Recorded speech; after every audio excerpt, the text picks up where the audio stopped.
Alright, today we're obviously going to talk about 3 ways to finish the single leg takedown. Again, you guys have heard me say it before, the single leg takedown is one of the most common takedowns in wrestling, jiu-jitsu, MMA, sambo, etc. Anything that actually has grappling in it, you'll see a single leg takedown, except for maybe judo. But the old judo before like 2011, you might see some single leg takedowns.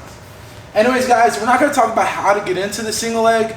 Instead, for now, we're just going to talk about some common finishes that I think are a little bit more high percentage, except for the last one, which in my opinion is just a fun one to do. But you guys stick around and figure that one out. So first, my partner's going to give me his leg. Go ahead. Alright, my partner gives me his leg.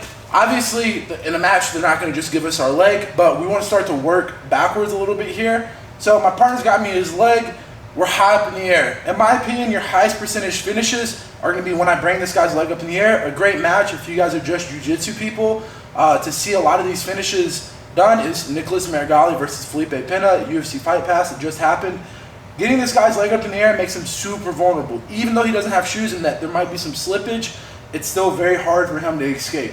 So our first finish is our punch trip finish. I really want to punch with this elbow and get my hips in, okay? You see how that just made him hop? Rewatch it if you didn't see the hop, all right? From there, that makes his heel light, right? So I'm gonna be kicking at the back of his heel. I also have the ability to grab his neck and push it down too, okay? It's really preference, you decide which one you like. So first, we punch, we trip, and then we can start to go ahead and get on top and finish. Going in the opposite direction, all right, we punch and we trip, but it's not working. We're gonna go ahead and grab his head. We're gonna point our toe out and we're gonna pull him over the foot. And now we finished.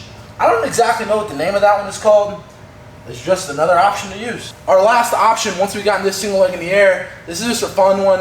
It's not as high percentage, but it does work a lot, is dropping this foot down to our hand. And we're gonna have to be fast with this match.